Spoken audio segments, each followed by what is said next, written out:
Hey, and welcome to the Inward Investing Podcast. I'm Mike Ritter, and Todd Whalen is taking a quick hiatus this week. So it is just me with our amazing guest, who I'm super excited to have on the show, Coach Joel Jamieson. Thanks for having me. Yeah, you bet. And so I guess the best way for me to introduce you is, in my own personal experience, as a coach, kind of getting my feet wet in the whole training industry. I started researching stress, and I started getting into stress adaptation, and I started Googling my way through this, and your name came up. And I don't know if you remember this, but this may have been 4 or 5 years ago. I wrote a big article for robwolf.com. I was, really getting my feet wet, and you were gracious enough to sit on the phone with me for about an hour and just answer a bunch of questions. Yeah, that sounds familiar. Yeah, and I do that from time to time. Yeah, I was very, you weren't the first one that I emailed, and I got, maybe 5 or 6 email addresses of coaches that I saw that were, really good sources for stress adaptation, conditioning, recovery. And you were so gracious, so eager to help. It was very impressive for somebody who, at the time, I could see that you were doing workshops, around the world on this, and seminars around the world on this. And so I just want to thank you for being, such a big influence on my career, and being a big help to me. And I know you're a big help to a lot of other people, regardless of the fact that you had accomplished so much by that time in your career as well. Yeah, I've just always felt it's important to, answer people's questions and share knowledge and spread the word.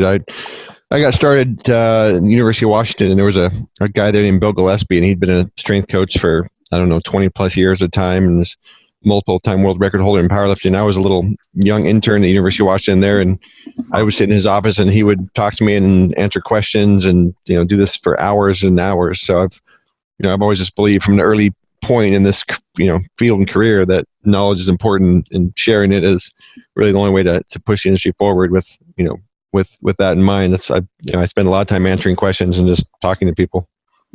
Yeah, I think it's very impressive, and something I think we can take for granted. But you doing that with me has also helped me embody that towards other people as well. And so, hence the podcast, and hence really pushing my opportunity to spread information out as best I can. So why don't you just kind of go into a little bit of, a lot of the background that I know about you, but a lot of other people don't, about your evolution as a coach, and kind of like your specialty. I know you've worked with MMA fighters a lot in the past. You've worked with a lot of different athletes, but I know kind of a lot of your content was geared towards MMA early on. And I guess just let's get into this, like your evolution as a coach.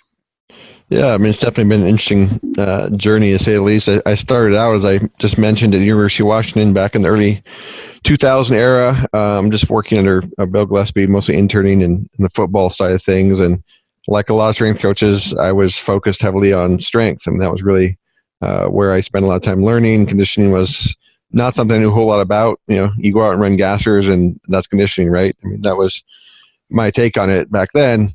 And then a couple of things happened that really kind of put things in a different direction for me. Number one, I was introduced to some technology called HRV back around 2002, I believe it was, which really opened my eyes up to a lot of things, which we'll talk about. And then number two, I opened a gym in 2003 that happened to be next door to an MMA facility. And because it was an MMA gym, of course, I had a lot of guys wanting to come over and work on their conditioning. And the problem was I didn't really know anything about it. So I really had a couple of choices. I could either just kind of keep making them stronger and trying to do what I'd done for the football athlete, or I could dive into conditioning and try to understand what these guys really needed. So I chose the latter. I started training with them. I went over into the MMA gym to see what their sport actually was, and got my ass kicked on a daily basis for a while, and just tried to understand the sport, and dove head first into conditioning and what it was and how it worked and how to put the pieces together, while at the same time using heart rate variability, or HRV, that I had just gotten into to measure all these guys and see how well they were coping with the stress they're training, and looking at their recovery levels, seeing how these numbers correlate to conditioning, and really kind of those two paths converging of using data and technology and training fighters was really kind of the early foundation of what I was doing. So I was fortunate enough to work with a ton of high-level fighters, a lot of world champions, traveled the world for different fights. And then 2008 or 9, I was on on a SureDog, which was an old MMA forum. And I just made this post about conditioning because there was just a lot of misinformation on there. And, I was some new guy I'd never posted before. And so, of course, I got everybody telling me I was an idiot, didn't know what I was talking about. And then sooner or later, someone else on there mentioned that I'd worked with all these fighters, and that changed everyone's perspective immediately. And so this thread that I had posted, this one single post on, turned into like 400,000 reads. And so I quickly realized, wow, there's a need for this information out there because people don't know what they're doing when it comes to conditioning for combat sports. So I wrote Ultimate MMA Conditioning, started 8 weeks out, and really just kind of everything evolved from that platform. And since then I've still worked with a ton of MMA fighters, military. I've consulted and worked with Lifetime Fitness, one of the bigger gym chains in the U.S. Really just kind of done a variety of things. But again, it's a lot of it's revolved around conditioning, data, recovery. Just applying an individualized approach on a large scale. That's always what we've tried to figure out how to do, because most people these days are not just working one-on-one. They're working with groups of people. They're working with athletes or housewives, or they're working with anybody. And the question is, how do you personalize their program? And the answer is through technology and through good, solid coaching. So, like I said, it's definitely been a journey. I started out in the strength end of things and somehow ended up training fighters and being known for conditioning. So it's just sometimes things don't go how you plan, but I wouldn't trade it. I think you touched on a buzzword, and that's misinformation. And I know for maybe a number of reasons, the internet has absolutely exploded our ability to not only consume information but produce information. So anyone that just got in shape can start their own blog and blog about their experiences. There's not that much. The editorialism isn't as strong. There's just as many people that want to produce information can. And so in your eyes, the strength and conditioning world also deals with that. In your eyes, what are some of the most common ones, as somebody's listening to this, what are some of the most common ones that you see out there as misnomers or misinformation about conditioning or strength and conditioning in general? Yeah, what are some of the trends you're seeing right now? I'll give you a couple of big ones for conditioning, because I think it's important. The first thing is, there's obviously been a huge emphasis on high intensity interval training over the last few years, and there's been a pushback against anything that people would call aerobic. Never mind the fact that a lot of intervals are hugely aerobic, but people have this idea in their head that anything that's not balls to wall, high intensity, Tabata, kill yourself, anything that's not that is not effective, and that's simply untrue. And the reality is, trying to go at high intensities every day is a recipe for overtraining and all sorts of negative effects. So, the biggest thing is people just have what I call the high intensity mindset, and that mindset is simply that more intensity means more results. And it's been ingrained in the community, but it's become worse and worse, I think, over time. And the social media and online aspect of everybody blogging about this stuff and Tabata intervals. I mean, no one would have heard of Tabata intervals 15 years ago without the internet. Now everyone thinks it's the only way to do an interval. So that's the big one is, thinking that interval training, high intensity is the only element of conditioning that, really people oversimplify conditioning to the standpoint of, well, conditioning is just how hard you can push yourself every day. Like, no, that's not what conditioning is. If it was that simple, then very few athletes would be so out of shape or so poorly conditioned. It's much, much more than that. And I would say number two, people tend to think of, conditioning as something that just, maybe it's just for athletes or for people that compete or perform in something. But the reality is conditioning is the single most important aspect for your health and wellness. VO2 max correlates to life expectancy better than anything else. Really, I don't care who you're working with or what your job is or what your goals are. There's a need to incorporate cardiovascular conditioning into your program. So, and it's not something that you should neglect just because you're not training for a fight or training for a sport. It's really something that should be an integral part of everybody's program. So, I'd say those are the two biggest things, thinking that intensity is all that matters and thinking that conditioning is just for athletes. Where do you think the general population fits into this? Because you work a lot with athletes, but I know you work a lot with, high-level executives. And what are you seeing as far as, our general population? I know there's a lot of like blood sugar dysregulation, metabolic syndrome. If I'm just working class right now and I'm listening to this, what's going on? How can I attach myself to some of this? Yeah, I mean, look, I think, again, it comes down to what is conditioning really doing for us? Okay, the answer is, in a large scale, conditioning is help our body cope with stress, and in general, all forms of stress. And what most people don't realize is sitting in a workplace all day being stressed out about a deadline, or going to school and having to study for exams, or dealing with family life and not having enough money. All these sorts of things are incredibly stressful to us. And those stressors add up over time. They lead to chronic inflammation, which leads down this path of metabolic problems and health problems. And, look, a third of the population in the U.S. will die of a cardiovascular related disease. I mean, that's crazy. 1 out of every 3 people are going to die from the same thing that's largely preventable. So That's unbelievable. It is unbelievable. I mean, literally 1 out of 3, if you think about that number, it's unbelievable that 1 out of 3 people die from something that, again, is largely preventable. For most people that don't have huge genetic causes, most people can prevent cardiovascular disease if they take care of themselves and manage these things. So conditioning is the single best weapon we have to do that, because conditioning prepares our body for the stress of life. Conditioning is inherently anti-inflammatory, because the higher level of conditioning you have, the higher level of parasympathetic nervous system function you have, which turns off inflammation, mitigates the damage of all the stress we have. That's the reason that VO2 max, again, which is a good measure of just overall conditioning, correlates to life expectancy. So the higher your VO2 max, the longer you're going to be expected to live. And there's actually a meta-analysis that looked at different athletes, and they found that endurance athletes lived 8 years on average longer than the average person. And of course, they had the highest VO2 maxes. 8 years. That's 10% practically, a little bit more.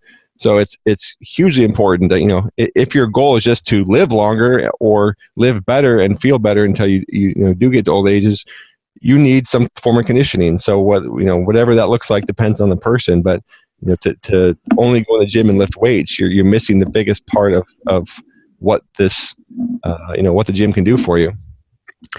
And that number is just an average. I mean, I'm sure there's plenty in that sample group that live far beyond that. Yeah, exactly. There was actually another one that just came out not too long ago, where they looked at basically people who were like 1 time above the standard deviation, people that were 2 times above the standard deviation in terms of cardiovascular fitness, to see if there was diminishing returns in terms of life expectancy and cardiovascular disease risk. And it turned out there actually was not. So there was a complete linear relationship from like 1 standard deviation up to 2 standard deviations and above. Basically, the greater your cardiovascular fitness, the better your health was ultimately likely to be over the long run. So, there wasn't this point where it just all of a sudden didn't pay off just to get in better shape. So, look, people love to lift weights. I love to lift weights. Being strong is cool. But if you want to actually be healthy and you don't want to get cardiovascular disease, you've got to include conditioning. There's just no way around it. Well, and I think that there's another big issue with misinformation. I say another one we could touch on is blanket standardization across all humans. So when you talked about like high intensity, like we could say that there's some discrepancy on whether high intensity is better or worse than aerobic, and also, but then now you have to apply that to individuals. And I do a lot of nutrition coaching, and one of the studies that I use with clients to help show them the need for individualization is a study done with an 800-person cohort where they tested glycemic response to identical meals across these 800 people. And it was a large number of meals, I think 1,600 meals or something like that. And they found a high variability in glycemic response to identical meals. Like one person spiked with a banana and didn't with a cookie. Another person spiked with a cookie and didn't with the banana. So finding that universal dietary guidelines are very limited in their usefulness. And so the same thing you could say could apply in the fitness world. So I know that, as a personal trainer, if there's any coaches out there listening that maybe haven't gotten into HRV or maybe don't really know what that is, I know that HRV to me is, kind of applies that principle now to the fitness world and your ability to individualize. So why don't you talk about maybe your endeavor as a coach and getting into this closer and closer to using HRV, why you started using it and what it is? Yeah, I mean, there's lots to unpack there, but I'll take it one step at a time. Yeah, I mean, Joe, start with, like you said, it essentially what fitness comes down to, 90% of it is figuring out what works for each and every person, and assuming that that's going to be the same thing for everybody is just crazy to begin with. So I was first introduced to HRV again, like I said, back in the early 2000s. There was actually a track and field coach named Randy Huntington who worked with Mike Powell and broke Carl Lewis's 20-plus year long jump world record. And he was just a really experienced coach. He was in my area. I was talking to him one day about something, and he said, "You need to check this thing out called the Omega Wave." And so I looked into it, and what that turned out to be essentially was really the world's first HRV, or heart rate variability system. And if you want to go back to the true origins of HRV, it was developed back in the 50s and 60s for space travel. Actually, the Russians initially developed it to measure the stress of space, essentially, on their astronauts. And the first man in space was a Russian, and they used HRV to essentially understand what happened to him as he traveled into space. And the way they did that was by sending his heart rate signal back down to Earth, and then using HRV, which is just basically mathematical techniques, to pull apart that signal and analyze it in a way that provided them with information about how much stress the guy was under as he traveled into orbit. Because again, people had never been in space before. They didn't really know what the effects would be. And this was a tool they discovered and pioneered to figure that out.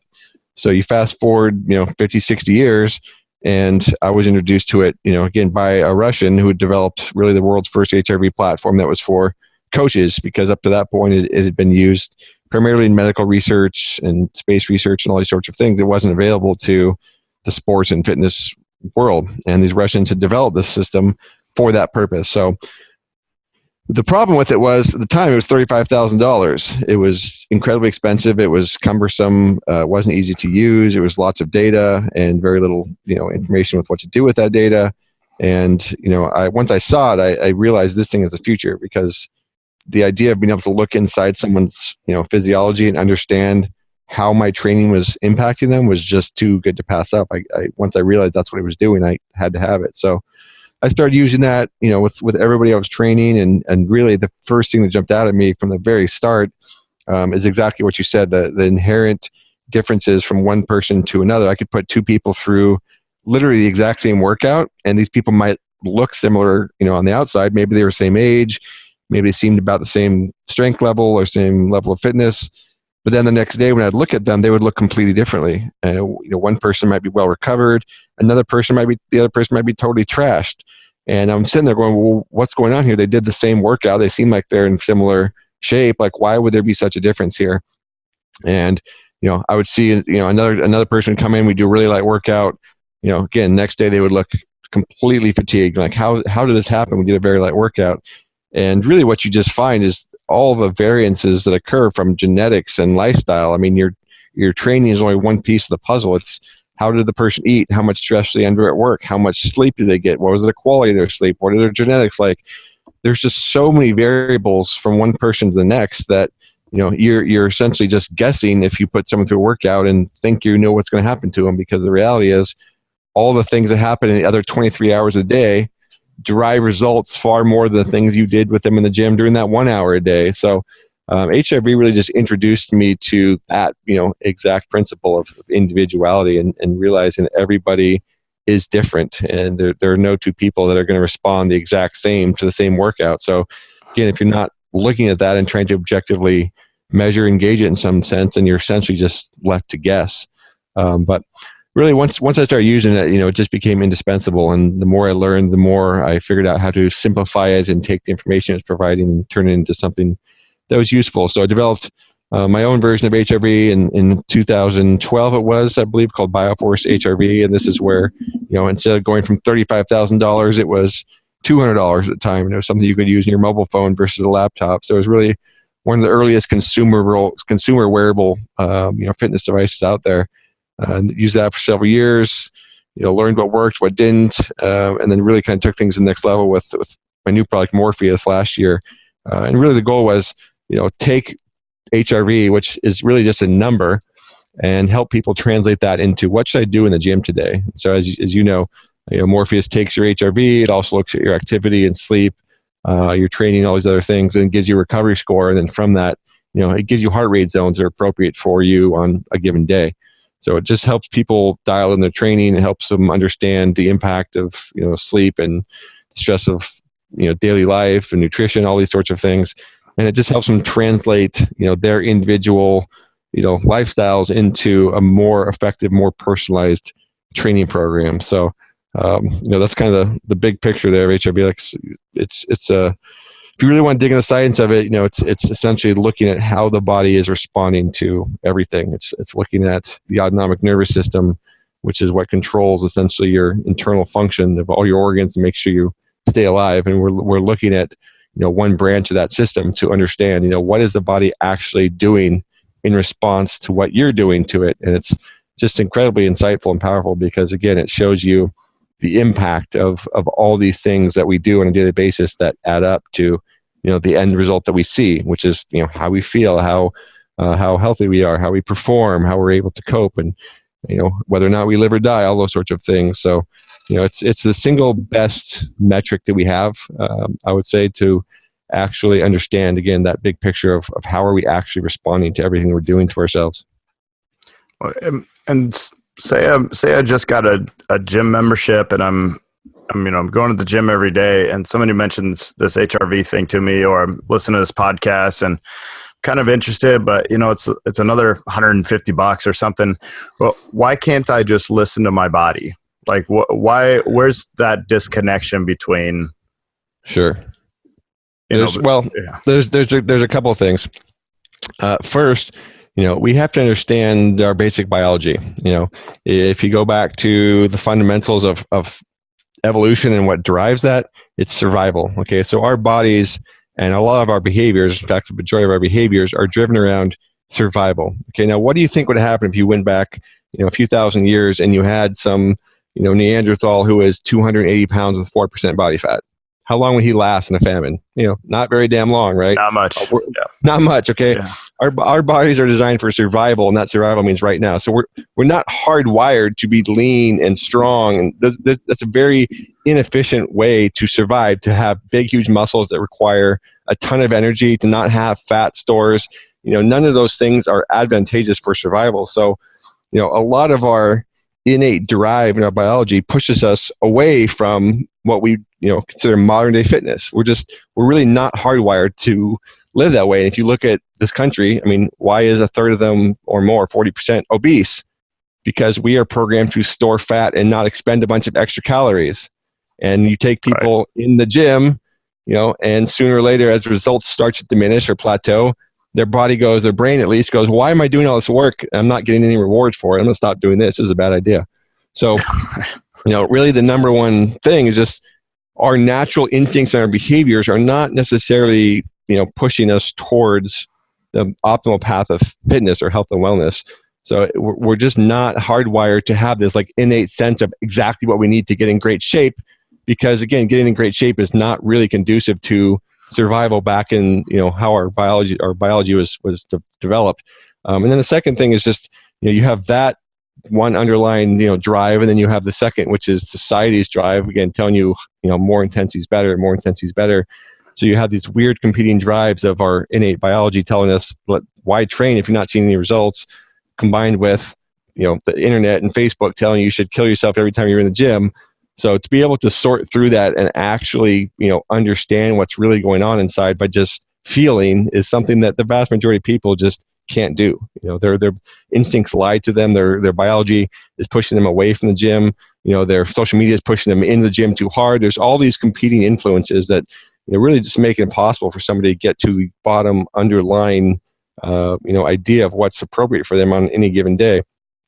And you can see this in research. I don't know if you've seen this. There's a paper that showed people, they basically took people to doing a workout, and they said, okay, we want you to estimate, roughly how many calories you burned. Okay. And then they took them to a buffet, and they said, we want you to try to eat basically the same number of calories that you think you just burned. Okay. So see how well, basically what they're trying to gauge is how well can people estimate caloric expenditure and energy expenditure, and then how well can they estimate caloric intake. And the numbers were insane. They overestimated their caloric expenditure by like 3 or 4 folds. They thought they burned 4 times more calories than they actually did. And then they ate like 8 times more calories than they thought they did, or some huge number.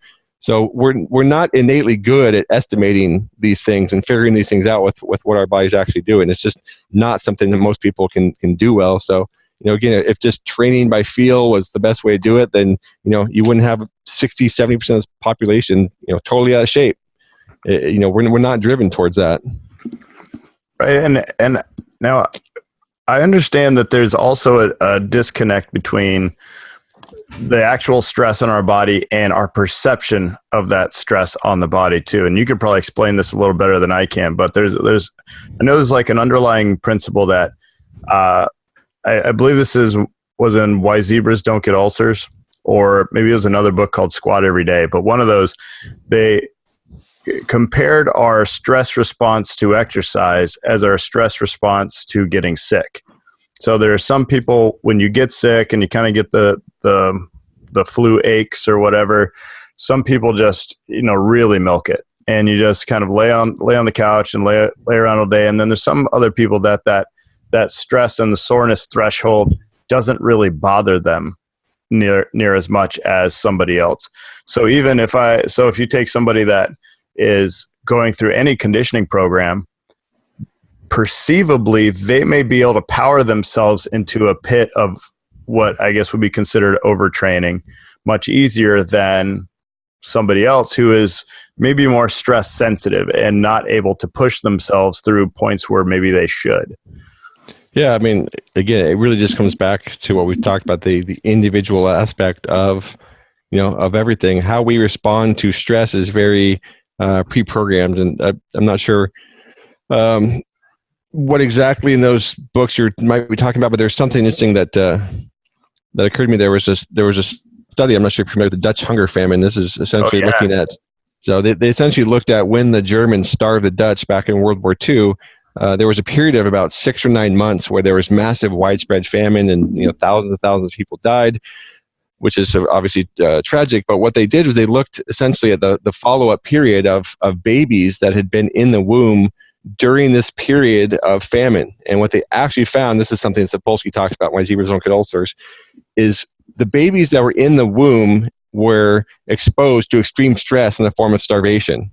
And depending on what stage of development they were at, which trimester they were in, it impacted how they dealt with stress for the rest of their lives. So it impacted how basically their cortisol levels responded to the outside world and all sorts of other things related to stress.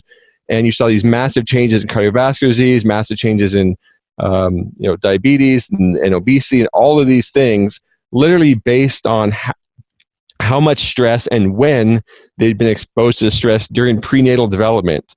So we are programmed, again, even from the earliest ages before we're even in this world, we are programmed differently to respond to stress, in a unique fashion. So, it doesn't even just go back to the choices you make consciously. A lot of it, even has a genetic component, goes back to, when you were literally in the womb. So we all, face stress differently. We react to it differently. Again, how one person might cope with, overtraining is to try to push through it and override that signal of stop doing this, whereas somebody else is going to stop, before they even get remotely close to that point. They probably could have pushed further. So, again, it just goes back to how different we all are. And again, the average person trying to figure all this out just by listening to how they feel in the morning, it's just not going to work for most people. Have you seen that difference in your athletes? Like, can you remember a time where you had one athlete that you had to pull way back in order to get the right result, or push another athlete way harder than everybody else? Oh yeah, absolutely. I mean, I'll say that in general, the NFL players are probably on the we got to push them harder perspective, which makes people laugh a lot of times. But the MMA fighters on the opposite end of that spectrum. A lot of the MMA fighters, you have to convince them to stop training because there's so much pressure on them. They're going to be standing in front of an audience of people on TV in front of potentially millions of people, and the last thing they want to do is get knocked out. So this mindset from the start is go harder, go harder, go harder. I don't want to lose.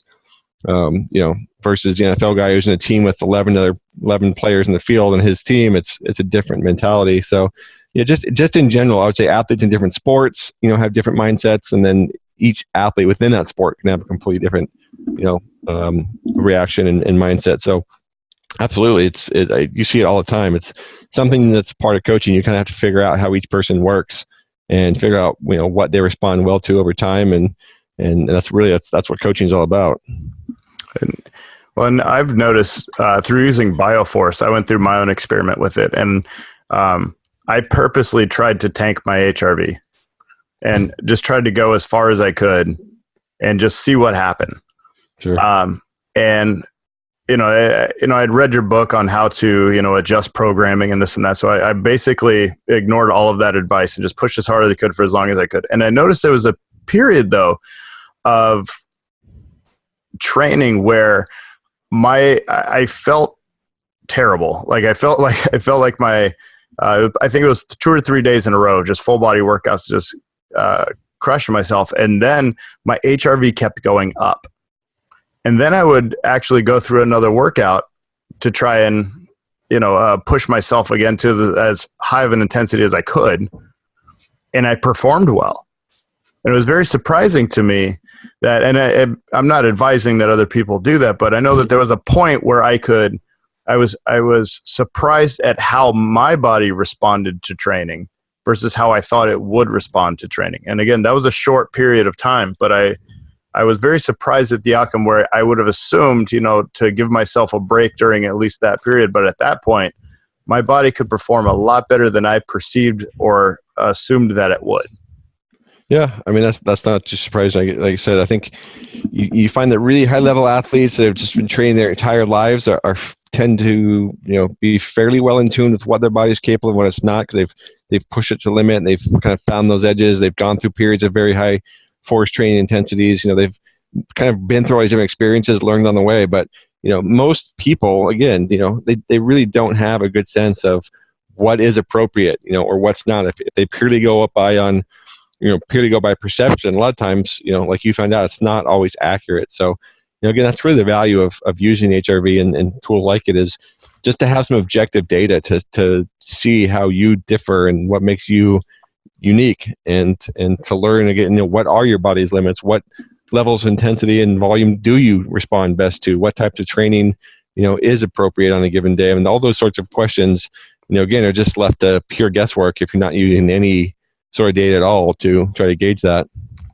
And you said something in one of your workshops early on that I particularly held on to, and that was HRV can be part of your program. It shouldn't become your program. And it gives you information about your program, and that you're always to use sound training principles. So as I'm guiding clients through this, and I'm all enthusiastic about HRV, and I'm applying it to as many clients as that are willing to try, and I found that I was doing a lot of the analyzation of the information that was coming across, and over time looking at trends, and I noticed that it became very confusing to some of my clients. Maybe they weren't into it as much, and they weren't behind into the science, and they just wanted hey, give me a score, or just give me some kind of objective yes or no, should I train or not, they wanted a very objective score with it. And so one of the issues that I know that other people have had with HRV is if they don't know how to interpret the data, Yep. It becomes a little bit of a block. So I was particularly frustrated with one software that came out. I guess I won't name it, but it basically gives you points for more intensity. So it's a heart rate monitor, and you know which one I'm talking about. It gives you points for higher heart rate zones, and if you exercise for an hour at the highest heart rate zone, you get a boatload of points, and all your friends like your score, and you can compete and get more points. And I'm looking at this saying, you know what? I wish HRV was tied into something like this, or people could somehow determine whether or not they should be training at that intensity that day. And then you come out with Morpheus Recovery Coach about a year after I was introduced to that other program, and the fact that you had incorporated so much information and given someone a recovery score that essentially gave them more of the actual interpretation that a novice would need of HRV was all in that software. So what changed, or what made you want to evolve from BioForce, which was just an HRV app and software, and evolve it into Morpheus Recovery Coach, which is much more encompassing? Yeah, I mean, it really comes down to what you just said. It's if you're just looking at HRV, it's not always easy to interpret what it's telling you. It's like looking at a stock market I can look at a chart of the stock market for the last 60 days of any given stock. It doesn't necessarily mean I can know what's a good stock to invest in on a given day, right? So HRV by itself, again, it's not a super simple thing to interpret because it's going to be up and down, and trying to figure out what that means is tricky. So, really I spent years with BioForce answering questions, just like what you're talking about. Well, what does this mean? Well, why is it up today? Well, why is it down today? Well, what should I do today? And really it was just trying to work through those answers in a way that I knew, could simplify things for people that led me to Morpheus. So the idea was exactly what we talked about. It's taking HRV and taking sleep and all these things that people are tracking and turning it into something that's useful, because most people have used a Fitbit or some sort of tracker and they use it for a little bit while and then they don't really continue to use it because it doesn't really give them something to, work with. It doesn't tell them what to do. It just says, here's what you've done. So I wanted to build Morpheus as again, more of a coach than just another number. So again, the idea was, well, let's look at BioForce. Let's see what we had about 1.5 million data points when we started to build Morpheus. And then we looked at, how can we translate all this information to something that's more useful? And I came up with, well, two things. We can give people recovery score, which is a more intuitive number to understand than just HRV, and then we can translate that into heart rate training zones, kind of based on my expertise and based on what the data showed from BioForce. And as you know from using it, we give you 3 heart rate zones. We give you a blue zone, which is a zone that's more appropriate to train in if your goal is to help improve recovery for that day. A green zone, which is the appropriate zone for you to train in if your goal is to improve conditioning.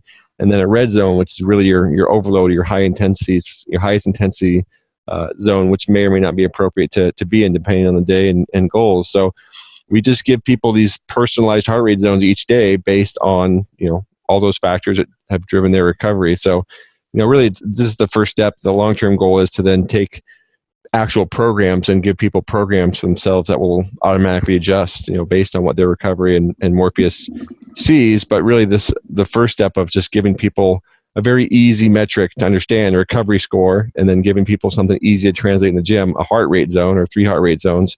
Really the goal was just to simplify the whole process and make the data, make all this information more usable so that people are actually getting as much out of it as possible versus just collecting another number. Do you change the way that you use or interpret Morpheus based on the type of client? So an athlete, for instance, versus someone who's, like metabolic syndrome, works 50 hours a week and is coming to you 3 times a week for training sessions. Yeah. I mean, it's, again, you're really just kind of using it to understand what's appropriate on that day. So somebody who's, got metabolic syndrome, am I going to push them up into the red very often? Probably not. I'm going to keep them down in the recovery zone and the conditioning zone, develop their fitness more gradually over time, make sure that, that I have no chance of pushing them beyond what their body is capable of at any given time. I'm going to work with them, in that sort of fashion versus a high level athlete, if they're trained for a fight or trained for a sport or whatever, I'm going to be much more likely to push them into the higher intensities. I'm going to let their recovery get a bit lower because I know their body can respond and rebound from that over time. I'm just going to allow them to train, at higher intensities. But, again, at the end of the day, I'm going to use sound training principles with everybody I train. What Morpheus allows me to really do is just dial things in for that individual based on how that person is actually responding to what it is that they're, doing. And again, that's their training, their nutrition, their sleep, their mental stress, all those sorts of things. So, I train everybody differently because everyone's a unique individual. But in either case, I'm going to use Morpheus to dial those things in so that I have specific heart rate zones on specific days for each person. Again, Morpheus is going to make those zones differently. So, the green zone for, someone who's just getting back in the gym is going to be lower than somebody who is a high level athlete and in great shape with high level fitness. So Morpheus is going to personalize as a whole that broad, zone concept based on someone's fitness levels, and then it's going to adjust them each day based on their recovery as well. This question may be just a little bit redundant, but meaning you might be covering some of the same stuff, but I know that this question might be lingering in some of the listeners' head is, say I have a low recovery score and, I decide to just, my recovery score is low. I'm just going to go ahead and take today off. why would that approach be maybe incomplete, or what are some of the other options rather than just totally reacting to a decrease in recovery score by taking a day off and not going into the gym? What are some other options that people can do to, approach that decrease in recovery? Sure. I mean, there's two ways to approach recovery. The one is reactively, where you literally just, oh, my recovery's low, I'm going to rest today. And two is proactively, where you can take active measures to get your recovery score back up. And essentially, the goal of that is to push your body into what we call the recovery zone. It's the recovery zone is just a way of saying, an area where the body is parasympathetically dominant, which is the recovery side of the brain. So I came up with a whole thing called rebound training. Essentially, rebound training is just designed to push your body into that state. So the goal is to increase blood flow, to increase mobility, to get some hormones that'll facilitate recovery going, to basically just kind of get the body into that recovery mode. And sitting around and resting, don't get me wrong, that can help with recovery, but blood flow drives recovery. Actually, moving around drives recovery. So it's just a question of making sure you're moving around enough to push that recovery button without doing so much in yourself that you're slowing it down. So even if people don't want to get in the gym, they can go get a massage, they can go for a swim, they can do regeneration, sauna, or cold plunge, or all these different things. There's lots and lots of ways to facilitate recovery other than just sitting on the couch and doing nothing. And in general, again, if you try sitting around the couch for 3 days, you'll feel like a slug, because again, you just don't push very much blood flow throughout the body. You don't really facilitate recovery as well sitting on the couch as you do just getting a moderate amount of the right type of exercise or stimulation. That's fantastic. And I noticed myself, just by using that, I've taught myself a lot about how my body works, and my recovery score has never improved to the degree that it does by sitting around versus going through, I guess, what you call rebound training, or some sort of recovery-based training. And I've noticed just using Morpheus, one thing that's fantastic for those listening, and anyone that's followed me online or on social media, I'm posting all the time about Morpheus, and how one of the big benefits for me is that, again, your perception of intensity is totally different than actual intensity. And so there have been times where I've had to push myself a lot harder just to get into what was considered a good conditioning zone. And sometimes pull back way more than I thought in order to recover. So getting rid of the whole emotional side of things and your own judgment, it's very difficult to judge yourself. It's very, even as a coach, much easier to coach other people than yourself. So getting rid of that whole, that whole emotional side of things and making it much more objective has been, a game changer for me, and clients as well. So I also co-host with a guy named Todd Whalen, and he uses Whoop. And I know that, maybe there are other people out there that use like Elite HRV, and having been brushed up a little bit on, the HRV and some of the algorithmic side of things, what makes one recovery coach or one HRV software different from another? So if I go to the App Store, somebody might go to the App Store right now while they're listening to this and type in HRV and just go download the free one. Sure. What makes one better than the other or different than the other? Yeah, I mean, there's a lot of differences really, and it's important here with buyer beware. And a lot of times, it's hard as a consumer to know, what makes one system valid and what makes the other system not. So the first thing really is there's three pieces of HRV I'll talk about, and people should be aware of. Okay, so the first is the sensor. Okay, the sensor is really the most important thing, because the sensor is what's detecting these RR intervals, which is basically the time from one beat to the next. If the sensor is not accurate, then it can't measure HRV accurately. It doesn't matter from there. You can't get accurate HRV without an accurate HRV sensor. Now, I generally don't like to disparage other people, but I will tell you, Whoop's HRV sensor is hugely inaccurate in a lot of ways. It's very difficult to get HRV, through an optical sensor, which is what Whoop uses and Morpheus uses. So it's not easy, but the wrist is a very difficult place to get HRV from as well. So you want to start by making sure whatever sensor you're using is accurate. Okay, in all of my testing, the only sensor I've found to be accurate for HRV on the forearm or the wrist, which is optical sensor, is the one we use in Morpheus. I've never found another one that's accurate enough to do it. So chest straps are commonly used. Okay, any good chest strap, Polar H7s or H10s or ones by like Wahoo, all those ones are going to be, generally speaking, very accurate in terms of the actual sensor using HRV. Okay, so that's number one, is what sensor are you actually using to measure it? That's the most important thing. Without an accurate sensor, nothing else matters. Okay, number two is the actual data processing, and the algorithm then calculates the HRV score. Elite HRV there was a peer-reviewed public paper published a couple years ago that showed Elite HRV's HRV algorithm was not accurate compared to standardized, research-driven methods of calculation. So it's difficult to know a lot of times what these software companies are doing, because they don't tell you what their algorithm is to process the data and to calculate the HRV score. I can tell you it took me many years of using HRV and lots of research to figure out the best way to process the data and calculate it. And that's a difficult one, again, because unless the company is experienced in doing this, you're just kind of taking it at their face value that they know what they're doing, when the reality is it's not that easy to get super accurate HRV.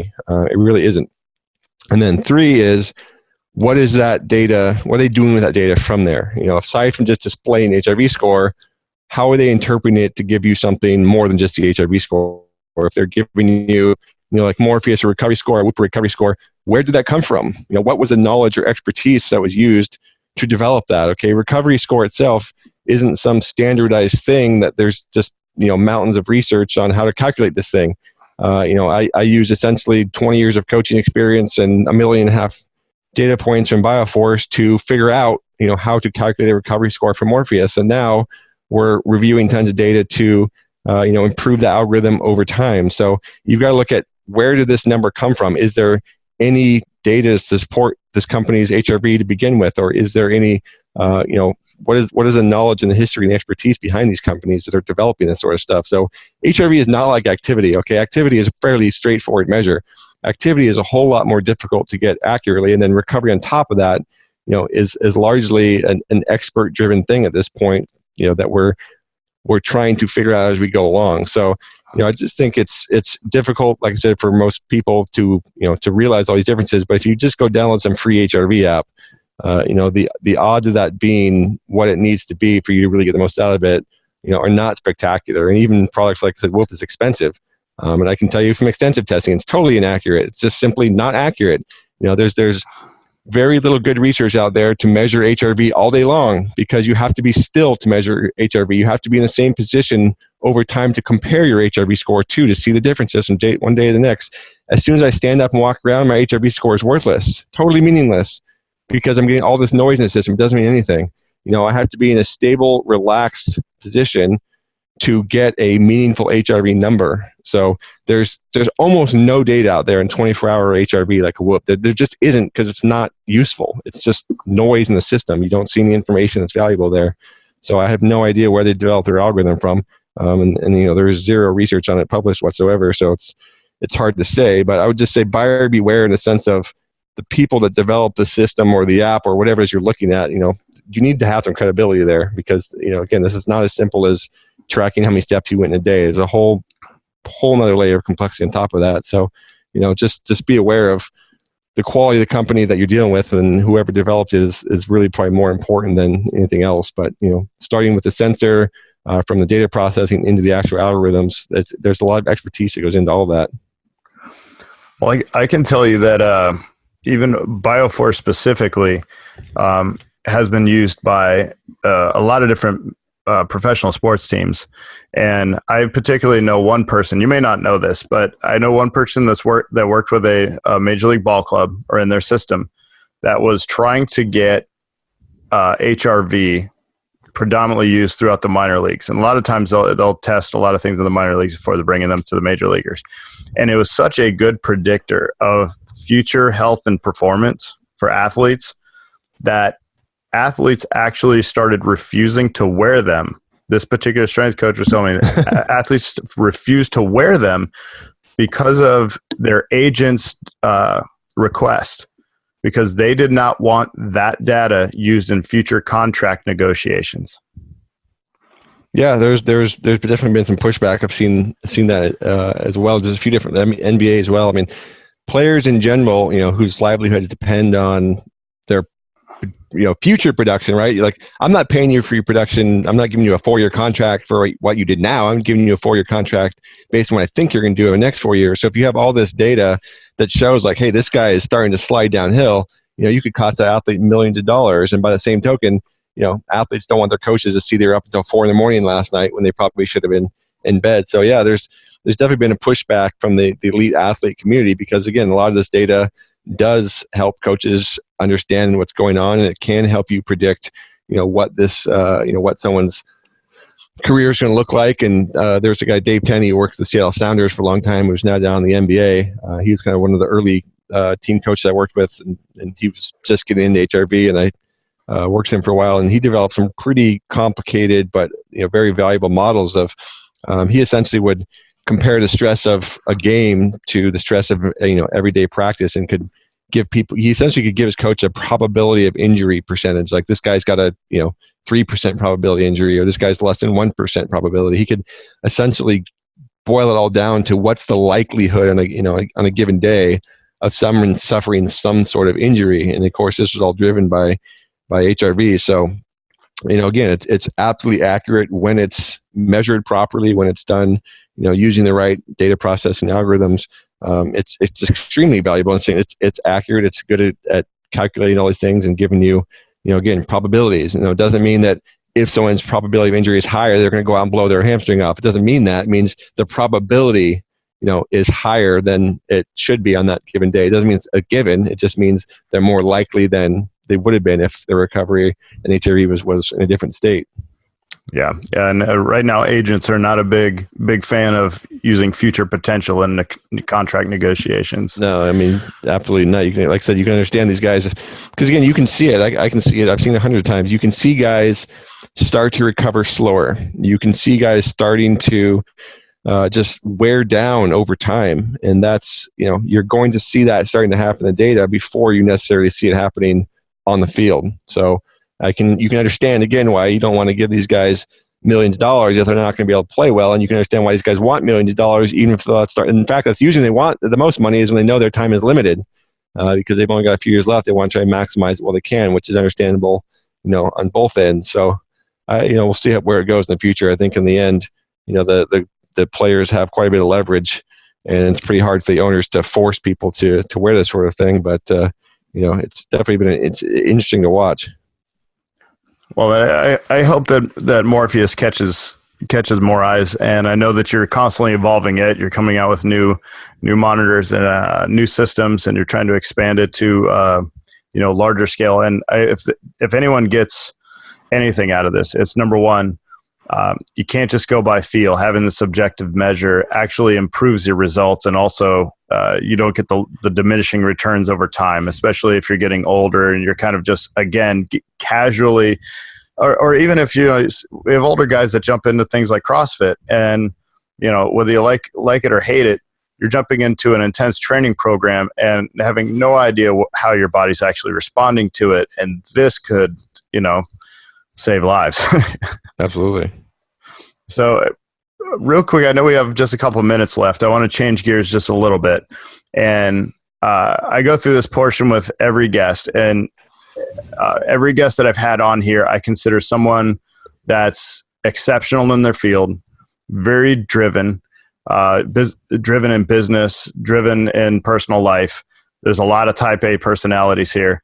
And so I want to know, I'm going to shift a little bit towards you, Joel Jamieson, the coach. And, on one hand, you're a business owner, you're a coach.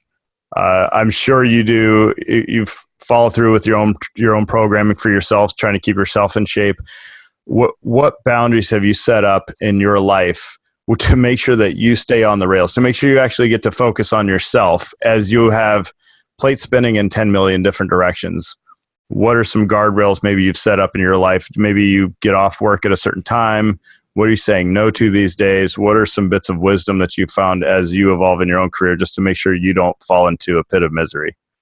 Yeah, a lot of it is just trying to find that balance between, work and personal life. And then developing habits around, the things that are most important in terms of, reaching the goals that I set for myself. So that's when there's a really good book, people haven't heard, called Atomic Habits. I can't think of James Carr, maybe. I can't think of the name off the top of my head. But it's a really good book that just helps you, and, it's helped me outline what are the things I do each day to reach my goals, and how do I create habits around those things. And it's really fascinating to look at, what are the things we do on a daily basis. So I'll just give you an example. I answer a lot of emails. As you can imagine, I get a lot of emails, and I answer a lot of questions. And something, fairly recently I realized I was doing was wasting time by answering one email at a time, as it came in, for 8 hours, versus concentrating on 4-hour blocks of getting other work done and maybe answering emails in a period where they're all in one fashion, versus spreading them out over an entire day. So, I realized it was cutting into my productivity to get other things done. So, now I'll have a period in the morning where I answer emails, and then I'll have a period in the evening where I answer emails, and that's it. And then I can focus on other work in between. And then the other thing is, I used to have emails that I would check on my phone all the time, but then I realized, when I'm outside of work, I don't always want to be checking emails and feeling the need to respond. So I deleted that, deleted the emails off my phone, so I couldn't essentially do that. So it's funny. A lot of the things that it comes down to isn't always figuring out how to exercise self-restraint. It's figuring out how to not have to exercise self-restraint to do the things you have to do. So, instead of putting a bunch of, bad choices in terms of food, like, I love chocolate, but if I stocked my house full of chocolate, then I have to literally every day resist the urge to go eat that damn chocolate. What the easier solution is, don't put that hot chocolate in your house in the first place, right? So, a lot of it's just over the last few years, self-reflection of what are the things I do that are productive, what are the things I do that are less productive. And then again, it's about building habits. It's not just about telling yourself like, oh, I'm just going to stop eating chocolates. No, how are you going to do that? Well, you're not going to buy it in the first place. You're not going to put it in your house, and you'll program it in at certain times in your monthly plan or whatever to enjoy the things you want to enjoy. So again, a lot of it's just been constantly trying to figure out, what do I need to do to get from point A to point B? What does the plan look like to get there? What things am I doing that are facilitating that, and what things am I doing that are taking away from that? And just, again, learning over time. So again, a lot of that's just been my own systems developed over the last several years, and continue to, develop. But yeah, lots of different things there. It's habits, I think, are the really fascinating area of the brain, because they're things that you don't always realize that you're doing that are driving a lot of your successes or failures. So I think people, and myself in particular, it can benefit from figuring out, what are your habits and how can you improve them to be more in line with your goals. Speaking of, do you have any specific morning or evening routines? Yeah, people always ask me. I basically have a workout that I do almost every morning. So I have a workout ritual. I get to the gym. I spend about 5 or 10 minutes. You just kind of mentally prepare myself. I have my pre-workout nutrition that I pay attention to, and then I go do my cardio. I find that if I get it done early in the morning, when I first get it, it's not early in the morning, so I'm not a morning person, but if I get that done first thing in the day, I'm more productive the rest of the day. I feel better. I'm more likely to, make sure the rest of my workout gets dialed in. I just start with a workout. It's not always hard. In fact, most days it's not that hard, but it's just going through that process of pushing myself through a training session and making that my daily morning habit. I find I feel a lot better than when I don't do it. That's fantastic. That's awesome. And I have something similar where if we just do a round of cars throughout the entire body, some articulations of every joint, and that's something that's enough to set me in tune with my body, at least to move forward for the rest of the day. Well, I do appreciate it, Joel. That's all I got for you. And I think we've covered a lot. We've unpacked a ton with heart rate variability. And if anyone has any questions for you beyond this during business hours, where do you want them to email you? Joel at 8weeksout.com is just fine. And you can look for an email either in the morning or in the evening, not in the middle of the day, though.